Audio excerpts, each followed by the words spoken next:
Get started. Hope you all had a good weekend. That take-home assignment that I gave you last Wednesday is due on Wednesday, right? So otherwise, we're just going to continue. And I thought about skipping this, but I changed my mind just on my way walking into class that I think we're going to talk about one application of integrals out of that section. And I'm going to do center of mass. And that is, where is it? 7.6.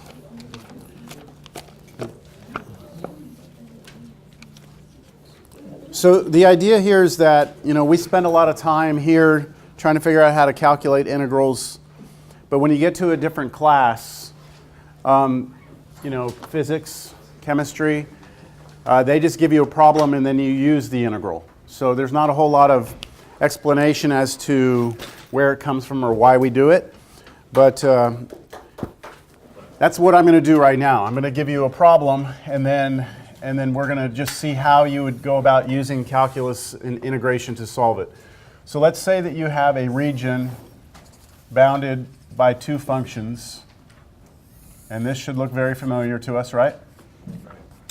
And let's suppose that that region is what we call, 7.6, is what we call a homogeneous lamina.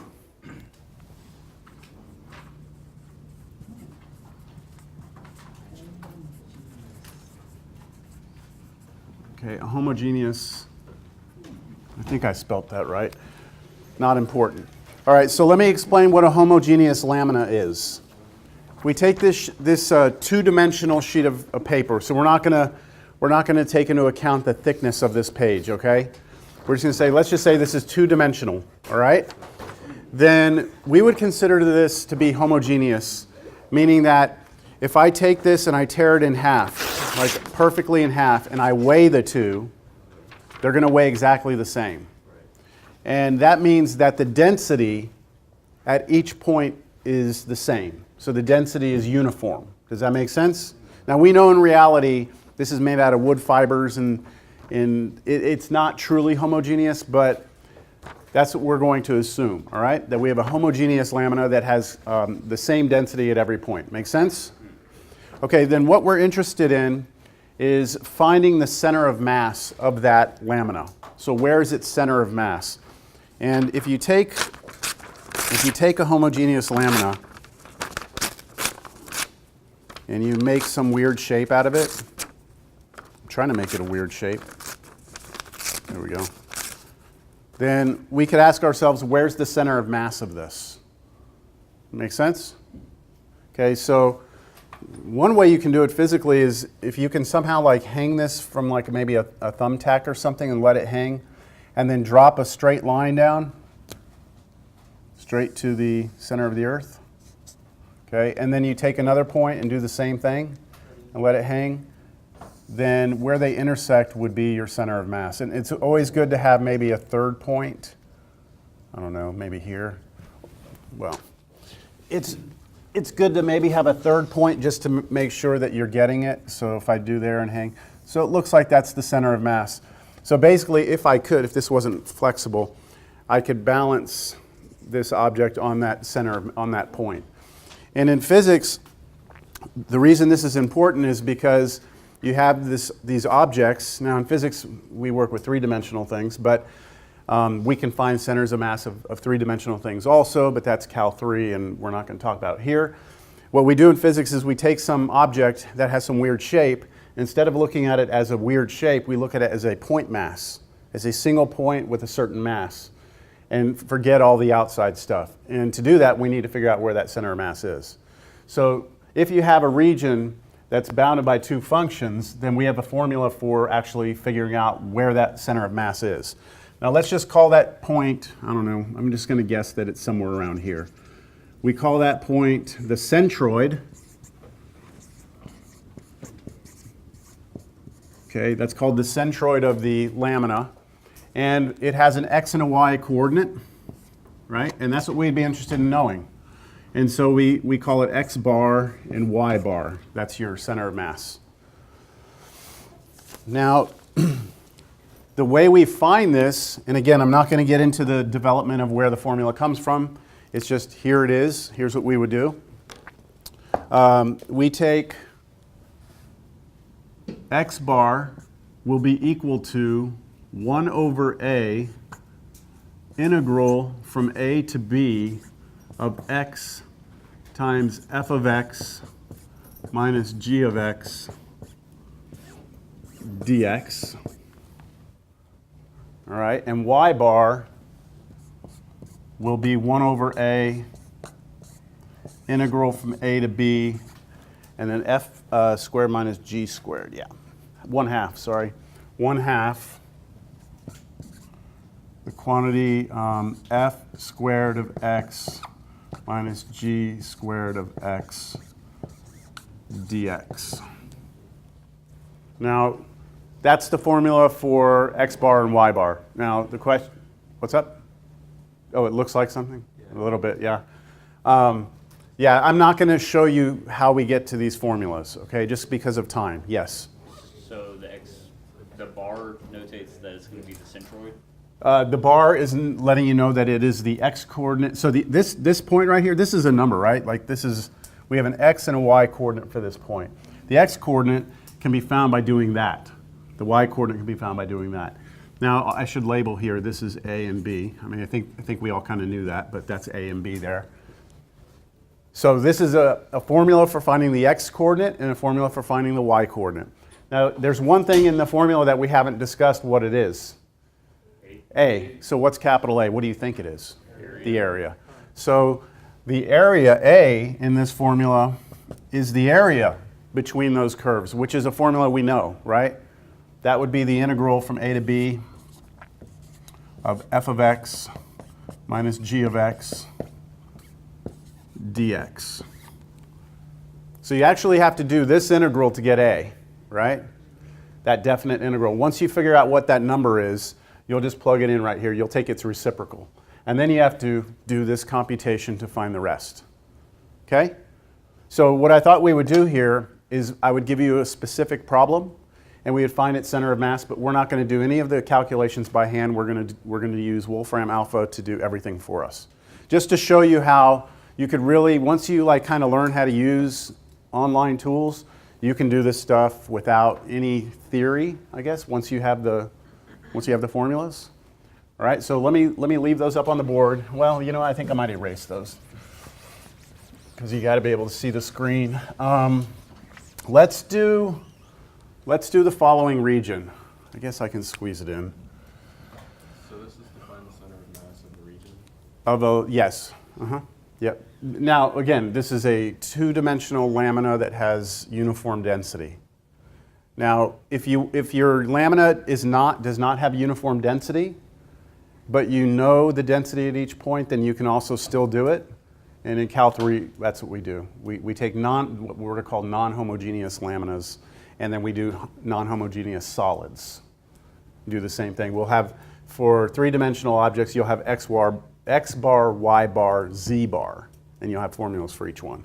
What is lamina again? It's just a two-dimensional like sheet of something. That's just what they call it. All right, let's do something very simple so we can get this over with. All right, let's say we have, let's do two functions. Let's do something like y equals x squared. All right, and let's do something very generic. How about, I don't know. Let's take this one right here. We'll just do a line like this. And we'll make this the line y equals, let's go 3 minus x. Okay? Y'all with me? And what I want to do is look at this region right here. So I know that we didn't put the y-axis in here, but that's what I'm going to highlight here. So I want that region. I want its center of mass. Okay? Understand the question? All right, first thing I'm going to do is I'm going to figure out what little a and little b are. All right, that way I can figure out my intersection points, right? Like where I'm going to start and end my integral. So is it obvious I'm going to start at 0? Yeah. Okay, and then I'm going to end here, right? Okay, Wolfram alpha time. So if I were to go to Wolfram alpha, now there's some other websites you can go to, I'm aware of that. What was that cool one someone we were talking about the other day? Yeah, Symbol Lab, something like that. Okay, I'm going to do this. Okay, so I'm going to type in solve, and now I'm going to set the two equal to each other, right? So solve x squared equals 3 minus x, and it should give me a numerical solution here. So you see how it gave me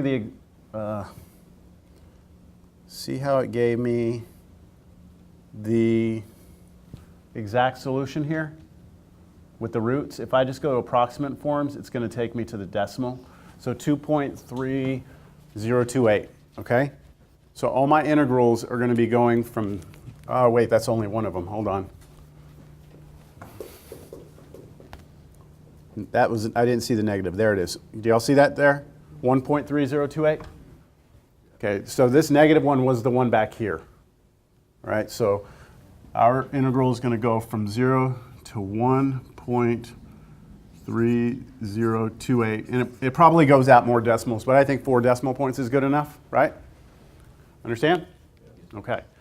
So now let's find the area, all right? The area. So I'm going to go up here, make this a little bigger so you can see this. So to find the area, I'm going to type in integrate.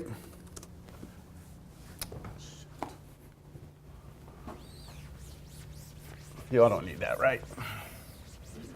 This is more just to show you how this could be done, okay? So I'm going to integrate. What am I integrating if I'm finding the area? It was the top function minus the bottom function, right? So that would have been 3 minus x, right? But then minus x squared. Agreed? And I'm going to integrate that from 0 to 1 point, was it 3028? Yes, sir. All right. So if I type that in, there it goes.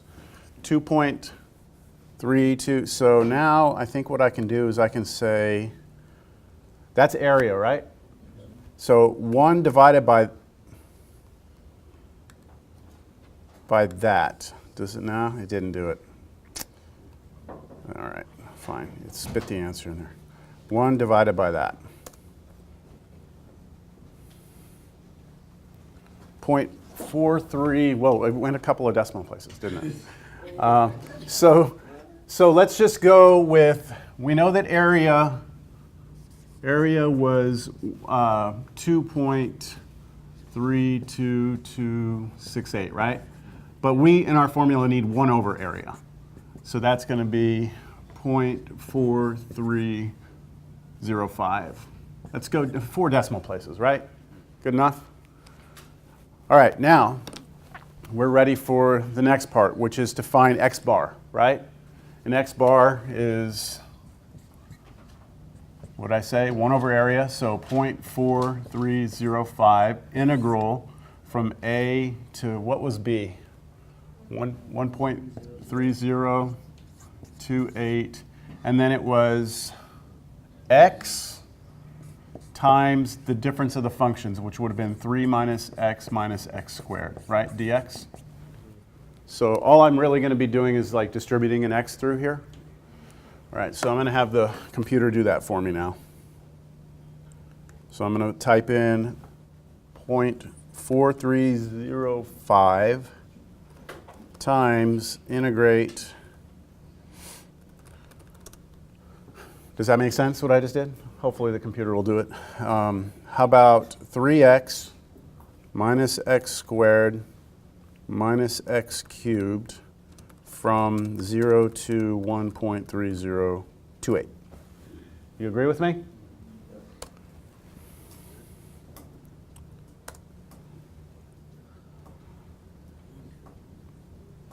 There we go. You don't have Point. to specify what you need to integrate in respect to? The question is, do I need to specify what I need to integrate with respect to? The answer is no, because we only had 1 variable in here. But if we had 2 variables, then yes, you would want to, you would just at the end, you could say with respect to x, and it's smart enough to know at that point. Okay? So there we go. we have x bar. 0.468687, whatever. All right, that's our x bar. Now, let's get y bar. So to do y bar, we come in here and we integrate what? Aren't we supposed to multiply by 1/2? I'm going to put that out here. Times 1/2 times, so I had that 1 over a, right? I've got my 1 over a. I've got the 1/2, and then I'm supposed to do the f function squared minus the g function squared, right? So the f function squared is 3 minus x, right? Squared minus the bottom function g, which is x squared, so x to the 4th. Yes? Okay, from 0 to 1.3028. That look good? Okay, enter. 1.425.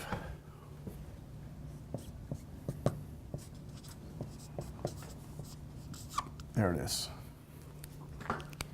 And now, just for fun, I'm going to say plot 3 minus x and x squared from 0 to 1.3028.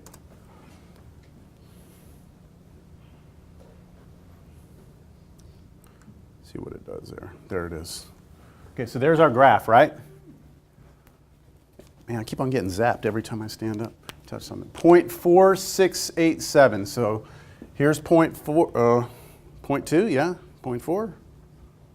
0.46 would be somewhere in here, and then up 1.42. So there's one somewhere in here. So right about in here, right somewhere in that area, general vicinity, is the center of mass of that object. Does that make sense?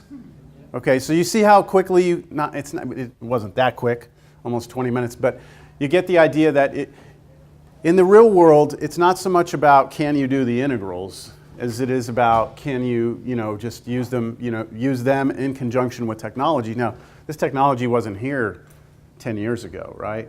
So it's here now, so why not use it? I would love to teach a calculus class where we spend almost the entire time using technology and just doing that, and you don't learn the techniques. But the problem with that is you still need the techniques later, so it's hard to, go without them. Does that make sense? I mean, somebody's got to know how to do the integrals. Just a full application class? Yeah, almost like a full application class would be fun. Or a good blend of both, And what type of applications does this have in the world? What's that? Well, I said in physics, when we have complicated looking objects, right? We don't look at them as complicated objects. We look at them as, what we do is we find the mass of this object, okay? And then all we do is we look at it as a single point with a certain mass, right? And then whatever this, like if you throw this through the air, right? Well, let's just say you throw it through no air. We'd have to start there. And then, and so you would say, okay, well, it's going to behave like this point would with its mass. That's how it's going to behave. Now, if it starts rotating, now then you have to take into account its shape. But that's the way physics is. I mean, it starts out with basic formulas. You have like no friction, no air, and then you start throwing things. And every time you throw more layers into it, it becomes more complicated, right? I don't know if that answers your question, but yeah, it's easiest to look at an object as a point mass instead of a complicated object. Later on, you have to take into account the shape. Okay, we good? All right, we're going to move on. We are starting chapter 8 today, so congratulations for being here for chapter 8. You made it to series.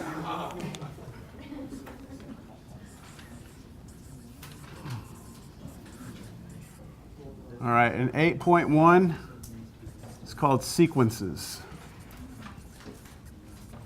Now let me try and, I'm going to try and motivate the entire idea. Chapter 8 has a lot of stuff in it, all right? There's a lot, and there are a lot of things at the end of Chapter 8 that we can do. But I'm going to try and give you kind of a little what do they call those? Not teasers, movie previews, right? Like a trailer. I'm going to give you a little trailer on what we can do. So,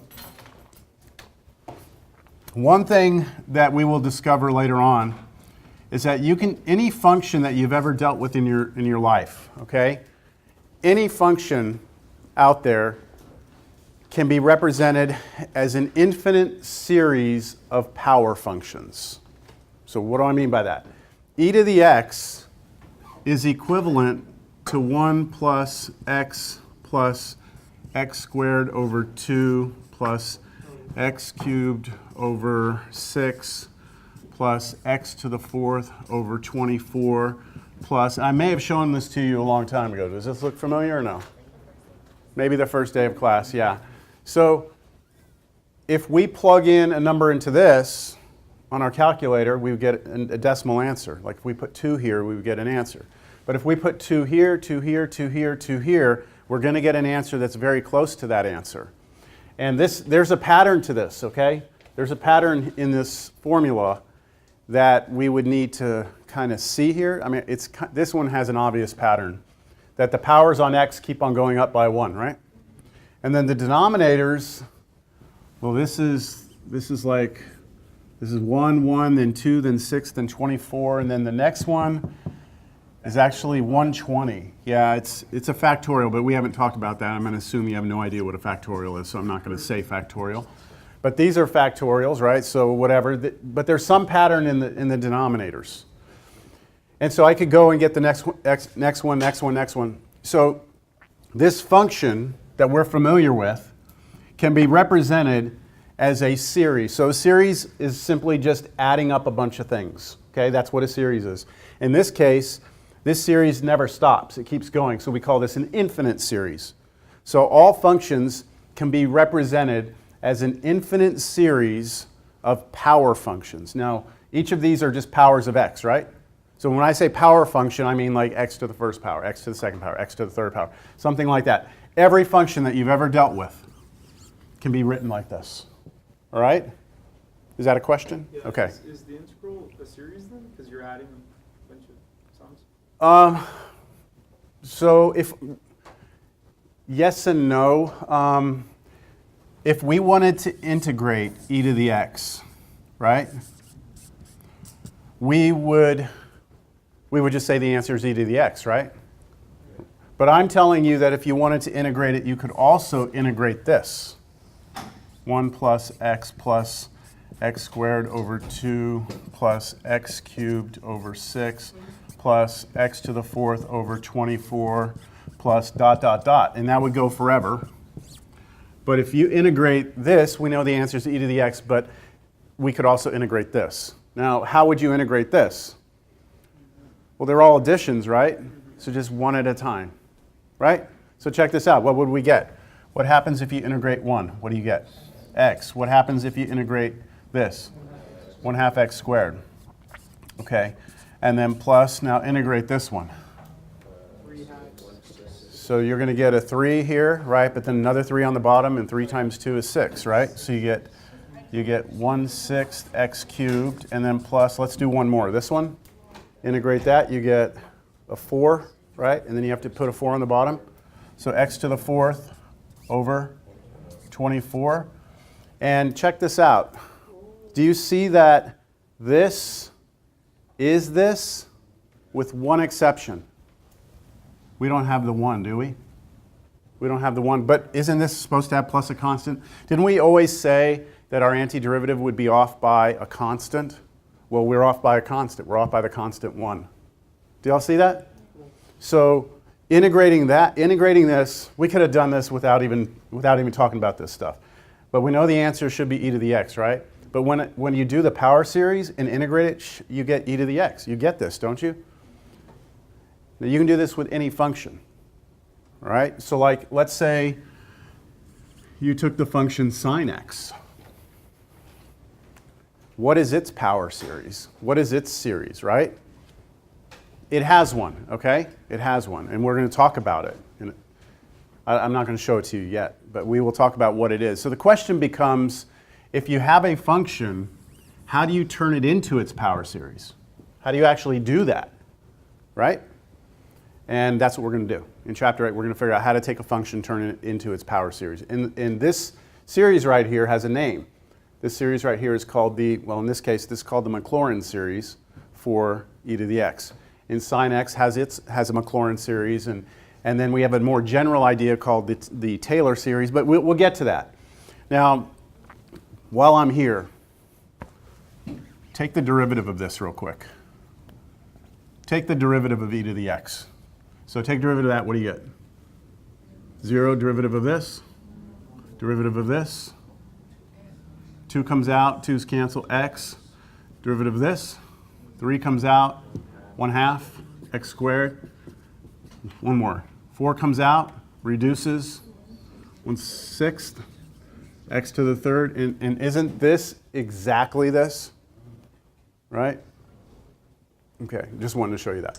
Now, why would we ever want to work with a power series? Why? Why would we ever want to work with the power series? If we have the function, why do all this, right? Why do all that? Well, I believe I told you that in the real world, if you were to take a function, just pull it out of a bucket, put all the functions into a bucket and pull one out, the chances that you can integrate it are basically 0. Because it's just, we have to make our functions very special to be able to integrate them. So if you take something like this one, this is that classic integral that most people look at, and well, most textbooks will introduce a student to this integral. This can't be done by hand. It cannot be done by hand. You can't do any technique of integration. Physics teachers say you can do integration by parts. On that? Yeah, that's what he said. Okay. I'm not going to disagree on camera, but this is a famous problem that can't be integrated by hand for the reason that it can't be done by hand. Okay, so in this one, what I could do instead is I could rewrite this as its Maclaurin series or its power series. Now remember, I just put this on the board a second ago. I said e to the x was something, right? I'm going to write it this way instead. E to the u is 1 plus u squared over 2 plus u cubed over 6 plus u to the 4th over 24, right? Like this, plus dot, dot, dot. So here we have e to the u, don't we? E to the u. So according to the formula, all I have to do is integrate 1 plus, what's u for us here? Negative x squared, right? And then plus u squared. So what's this squared? X to the 4th. So x to the 4th over 2 plus, now I just take that x, negative x squared, and cube it. So that would give me negative x to the 6th over 6. You get the idea? Yeah. But each of these are just powers of x. And integrating powers of x is super easy for us to do, isn't it? So if somebody gave us this integral then, with limits of integration from 0 to 1, then all I would have to do is take this expression right here, plug 1 in for all the x's, and then plug 0 in for all the x's and subtract, and then that would give me the answer. That make sense? So when do you know when to stop if you're doing Okay, good question. When do you know when to stop, right? It depends on what you're trying to calculate. Like if you want to know this definite integral, right, then you will stop when you get to within a certain precision, when you get so many decimal places out. And if you're building a wooden structure, let's say, your tolerances don't have to be that good. If you're building ball bearings for an aircraft, right, you have to have very precise measurements. So how far you go out with this is dependent upon the problem at hand. And we have formulas to figure out, like, if we stop here, how much error do we have here? Like, how much are we off by? Like, how far away are we from the true answer? And the formula will allow us to say, okay, if we want to get within a certain precision, let's say we want to get within 0.000000001. Let's say we want to get that close to the true answer. then it'll tell us, okay, the formula will say, all right, then you need to go out to, let's say, the 12th term. You know, 1, 2, 3, 4. If you stop at the 12th, you'll be within the precision you want. Does that make sense? Yeah.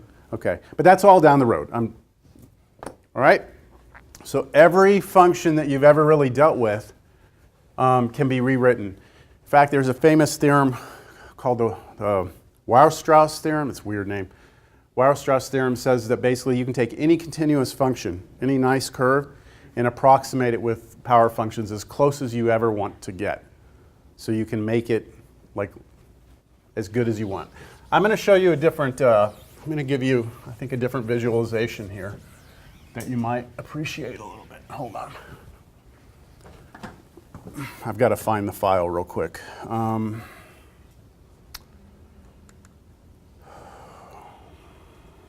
that the one with imaginary numbers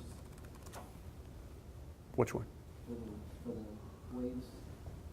Like e to the pi I or something like that? E to the pi I. We're not going to do that with this, no. But I am actually going to prove a very nice thing to y'all later. Very nice thing. Okay, let me see if I can do this. Where is it? Ah, okay, here we go. Where's my e to the x? I've got to have e to the x here somewhere. Come on, I didn't do e to the x. I did log. I didn't do e to the x, okay, no problem. We'll just do, we'll do one of these.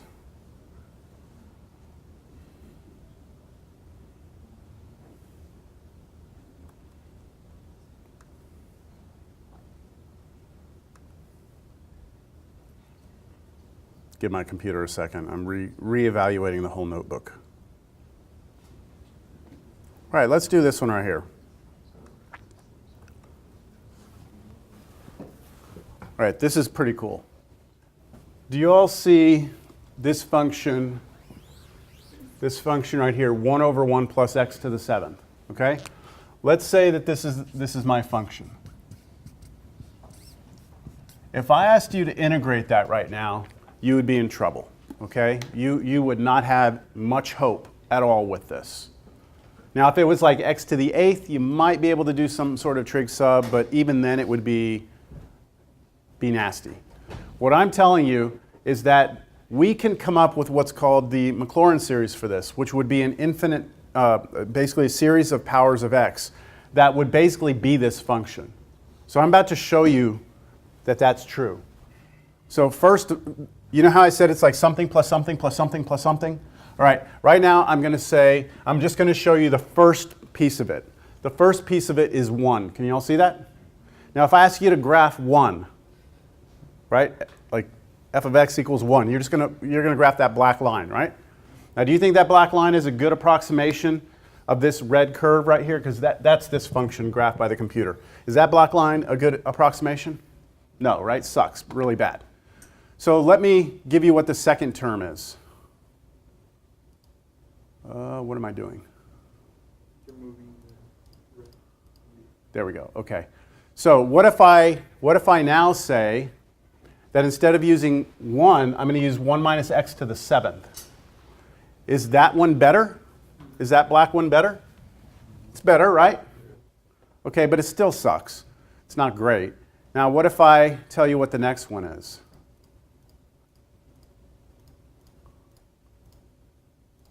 There it is. See this one? 1 minus x to the 7th plus x to the 14th. You see this black one right there? You see that's even better, isn't it? Now it's not very good. It's not very good back over here, is it? It's not very good over here, but right in here, do y'all see how it's gotten better? Let me zoom in on that. Let's see if I can't zoom in. I think that's as, yeah, I don't know if I'm going to get any better than that. But let me go out further. Let me see. My computer is getting hung up. I don't know why. It's not responding. Like a sum of cubes. Uh-huh. Is there like a relation? Could you do something like that with this? Like a formula for that? No. There's no formula for that. Where'd it go? You know what? This one is, I probably picked a very bad example because the computer is getting bogged down. Let me do something else. Let me bring this back. Bring this back. Oh no! Oh, you're done. Yeah, it might. I may have crashed it. Wait, where is it? I'm not selling you on the idea here, am I? No, you need to see it. You need to see it because I think it's pretty impressive when you see it. I picked an example that I shouldn't have. I'm going to close it. I'm going to see if it'll close.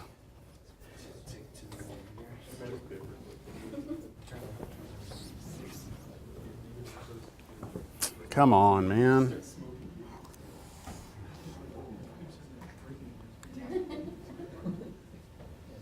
Whoa. I don't even see it. Oh, applications.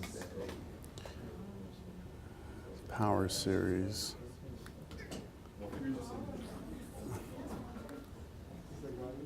Oh my gosh. I think I've killed my computer.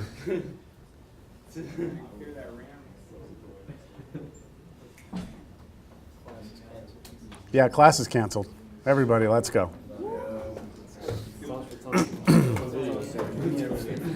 I can't take that back now. Man, I'm sorry, Professor. You can't like factor that with like Pascal's triangle. Close the program, damn it. There we go. Okay, I killed it. All right, let me try this again. I'm not going to touch that example because do you know how when I put e to the x up here it was like 1 plus x and then x squared? Notice on the one I showed you just now that it was 1 and then it was minus x to the 7th. That means there was an x squared, an x squared, x cubed, x to the 4th, x to the 5th were all skipped, weren't they? Okay, so that's why it was causing a problem because we had to go really far out into the series. Okay, let's do this one instead. No, that's not. I need to find this graph, x-min.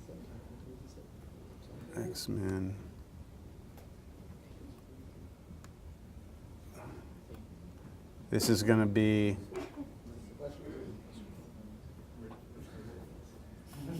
okay, there.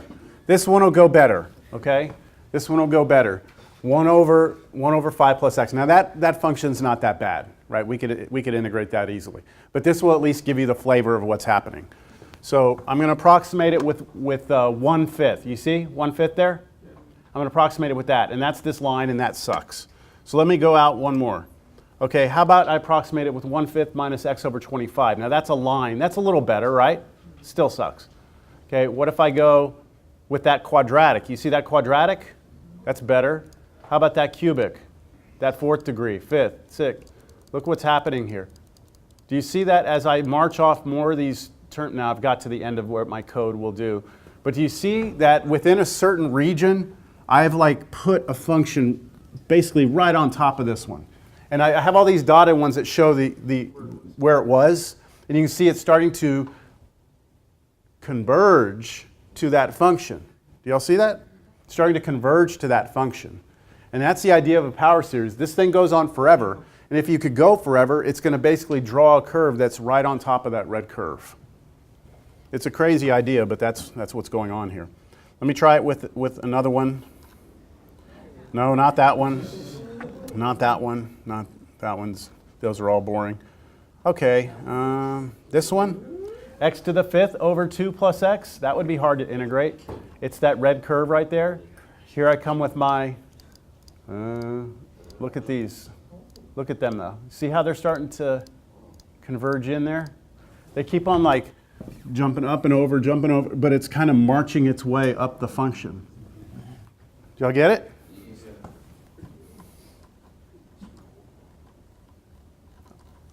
Yeah, this one's a good one. The logarithmic function. Okay, there's a log function. This is log of x plus, or 5 plus x. So I have that black one, not very good, better, better, better, better, better, better, better. Oh, this is converging fast. See that? See how that's just like trying to lay itself right on top of it? Okay, so this is the power series, but so the question becomes, how do we come up with these power series? Because they're different for each problem. These are different powers. Like sometimes you skip powers. These numbers are different on the bottom. It all depends on the function itself. So how do we come up with those series? That's what this is all. Well, that's mostly what this is all about.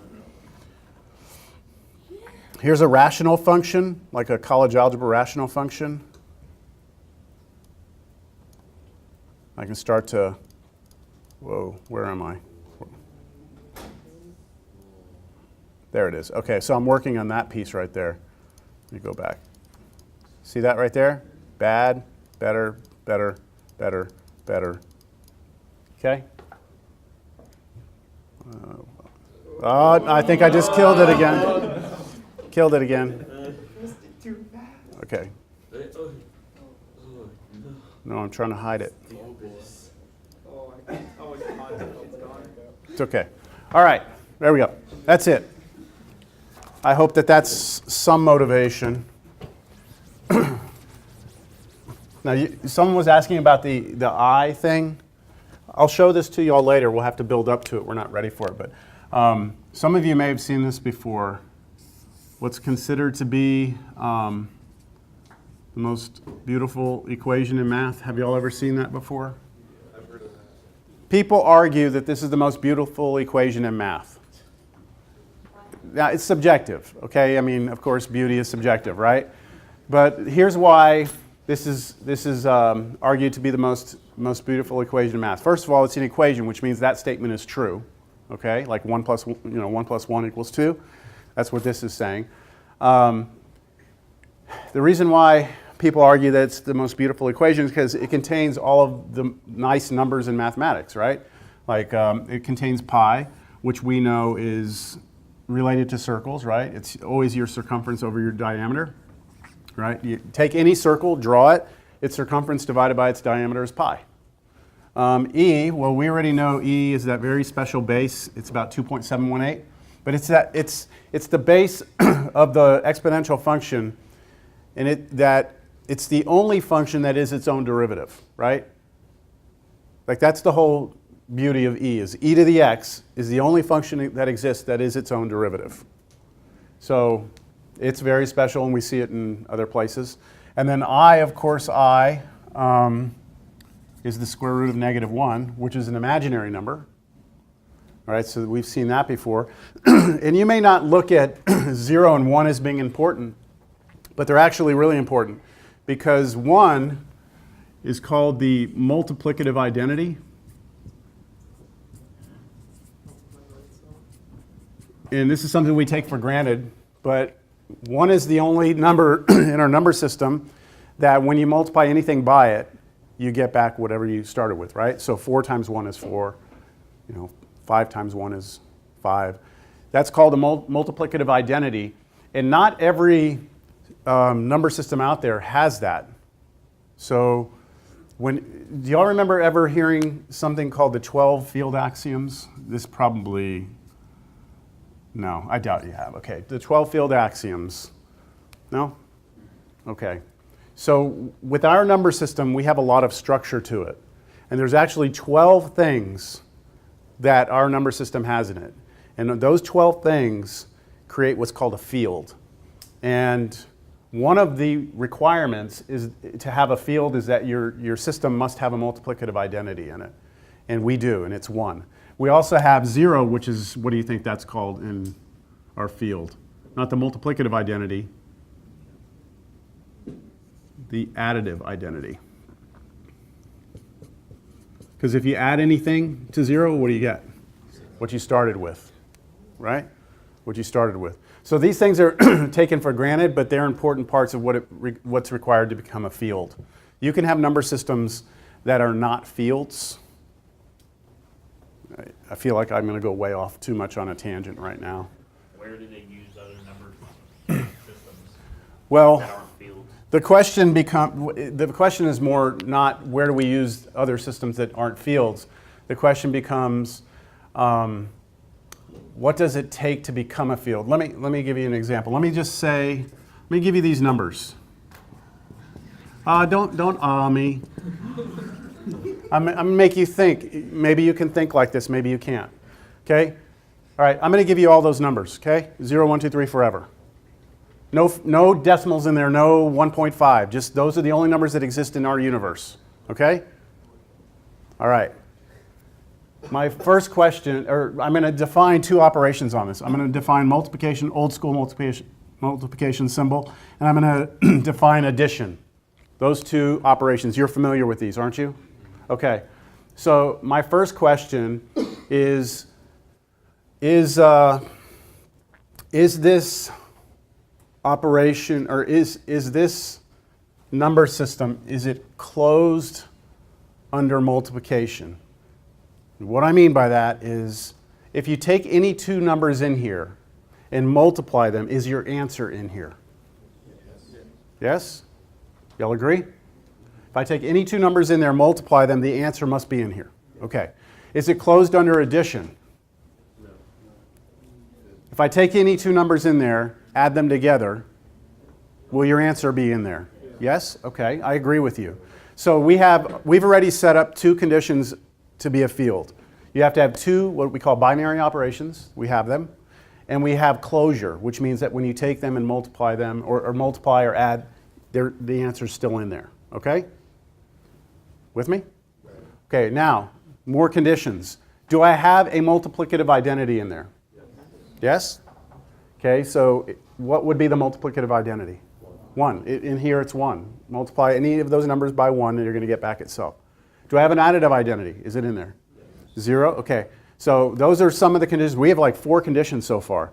Now, the reason this is not a field is because there's no inverse. Do we have an inverse?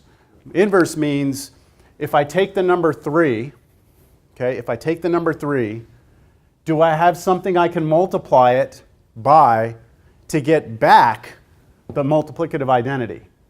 So if I take the number 3, what would I have to multiply it by to get back this number? 1/3, and 1/3 is not in here, right? So I don't have an additive inverse. I mean a multiplicative inverse, do I? Do I have an additive inverse? So if I take the number 2, is there a number that I could add to it to get back the additive inverse, or the additive identity? 0. So what would I need if I pick 2? What would I need to add to it to get back 0? I need -2, right? -2 is not in here, right?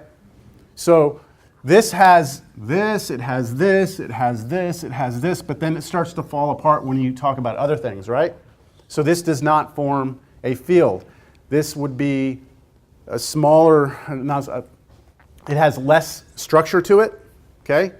And when we have things with less structure, then we call them some different things. Like this would be called a group, not a field. And then you have like groups, then you start building up more structure, and eventually it becomes the biggest structure, which is a field. I don't know if that's making any sense, but we've gone way off the deep end here. But it's things we take for granted. I mean, if you just give someone a set of numbers, like that's not much structure there. There's not much structure at all there. The real numbers are a lot of structure. All right, I've got to get back on topic.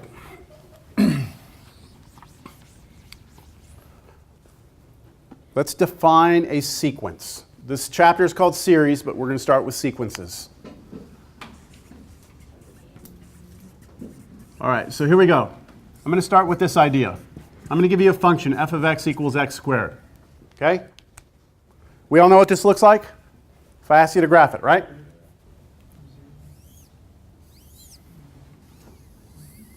So if I ask you to plug in 1, you'd get 1. If you plug in 2, you get 4, right?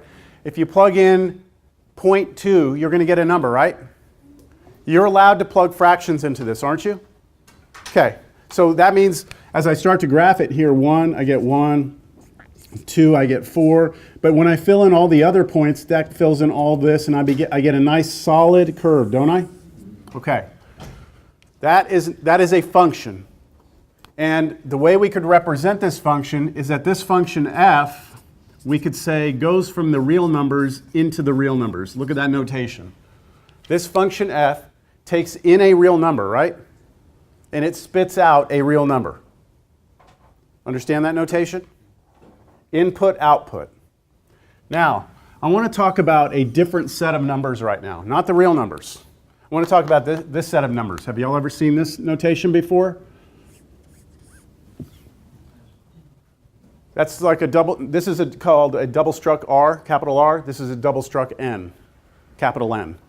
I heard natural numbers. Do y'all know what those are? Do you know what the natural numbers are?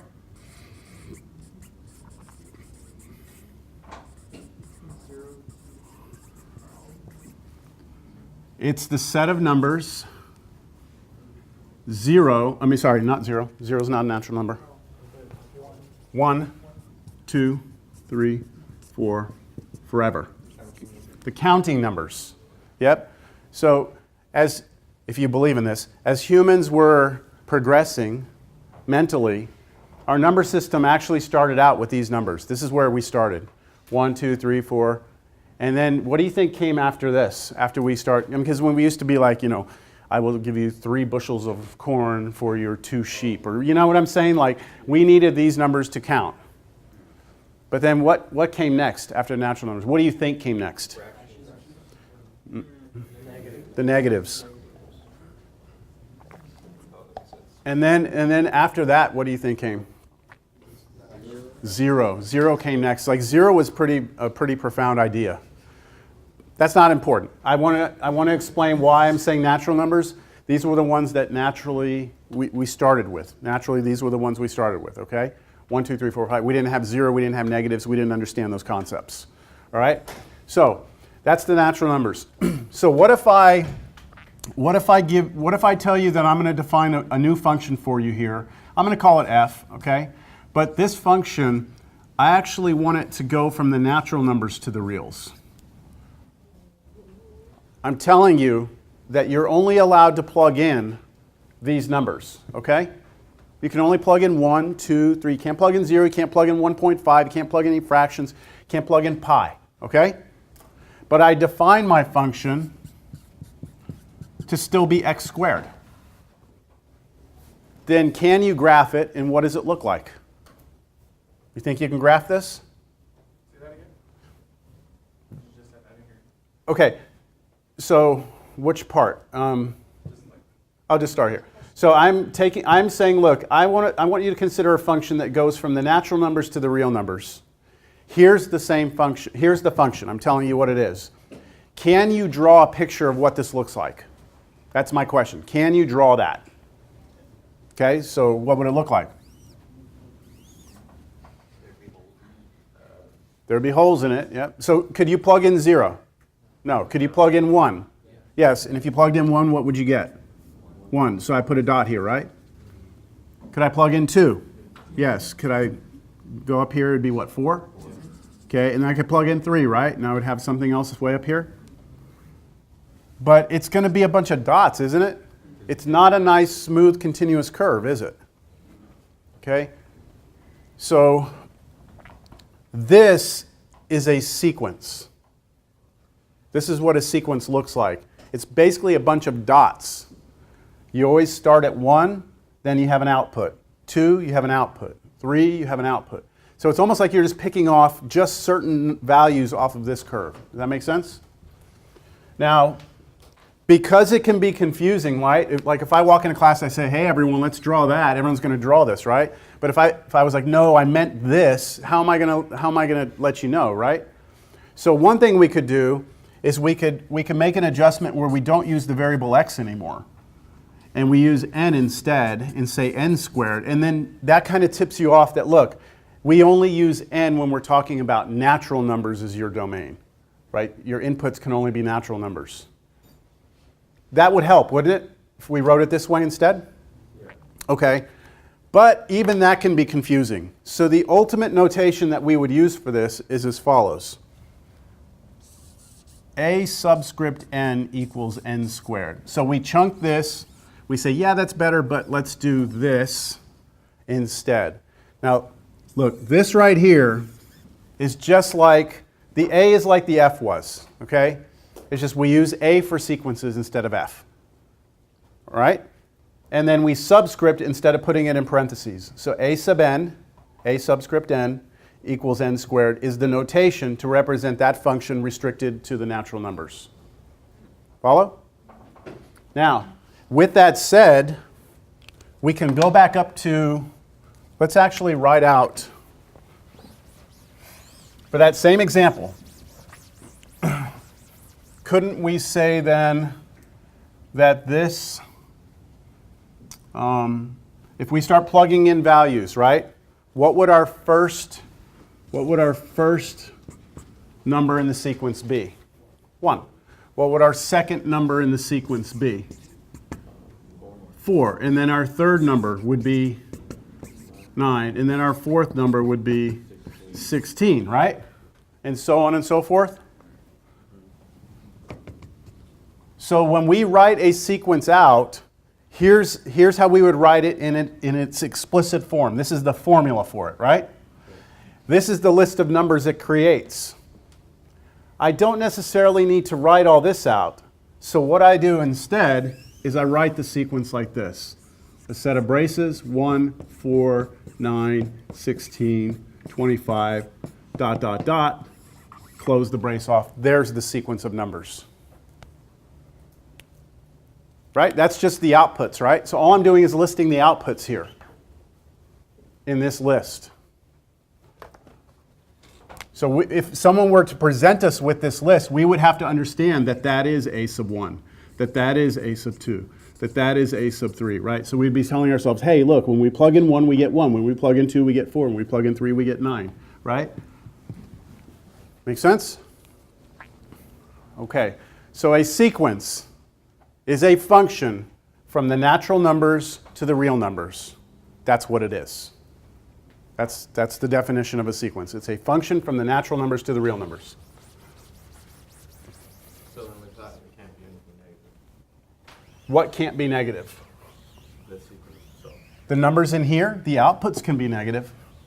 I'll give you one in just a second. But the input. The inputs cannot. The inputs have to be the natural numbers, 1, 2, 3, 4, 5, 6. All right? So a sequence is a list of numbers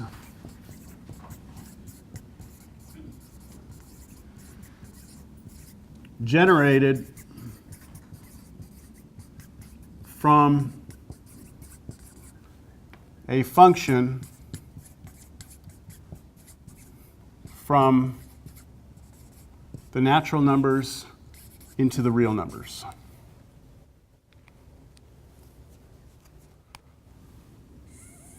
Now, later on, we will actually expand the definition of a sequence, and we will say that a sequence could be a list of anything, okay? Right now, where we are in this class right now, a sequence is a list of numbers.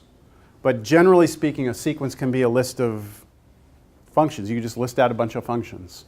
Or you could list out your favorite cars, whatever. Sequence is any list of anything. But for now, it's a list of numbers that's generated from a function that goes from the natural numbers to R. Okay? All right. Now, there are two types of sequences that we're going to deal with in here. Okay, there are two types.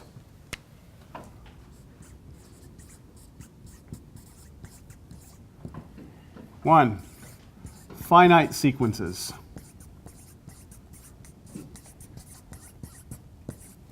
An example of a finite sequence would be, let's go with that same one we just had. 1, 4, 9, 16, and then I stop. Notice I don't have the ... at the end. You see that? That is a finite list of numbers. There's 1, 2, 3, 4 numbers in that sequence. It is finite. And then, of course, what's the next thing that we could have? Infinite sequences. And that would be like 1, 4, 9, 16. And then what we do is we put ... Usually, the correct way is to do 3 dots. Sometimes I'll do 4, or if I get crazy, I'll do just like 6 of them. Doesn't matter. But 3 implies that pattern follows forever. We are going to focus almost exclusively on infinite sequences because finite sequences are somewhat trivial.